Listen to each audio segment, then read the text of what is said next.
ভাইয়ারা ওরা তো আসতে পারে, ওরা তো কিছু বলতে পারে। ওটা নিয়ে আমরা সবাই আন্দোলন করছিলাম কেন? কারণ আমাদের সবার ফিউচারের উপর ডিপেন্ড করতেছিল। কিন্তু এখন যারা অ্যাটলিস্ট 27 ব্যাচ আসুক তারাও আসতেছে না। সবাই চুপচাপ কেন আছে? আমার কোশ্চেন এটা। এত কিছু করার পর আমরা কেন মেনে নিব? আপনি সবকিছু অবজার্ভ করেন, আপনি একটু মিডিয়াতে তাকিয়ে কথা বলেন। আপনি সবকিছু অবজার্ভ করেন, সবকিছু মিলে আপনি বলেন উনি সুস্থ মস্তিষ্কের মানুষ কিনা, উনি স্টেবল কিনা, আপনি এটা বলেন।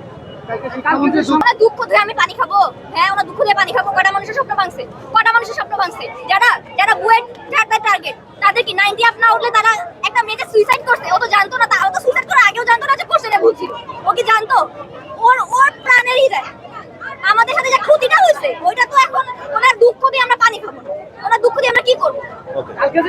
উনি ক্ষমা চাবে। আমি বলবো ইকে যে আমাদের প্রধানমন্ত্রীকে, একজন কোটা বাঁচাইতে যায় গদি ছাড়ছে।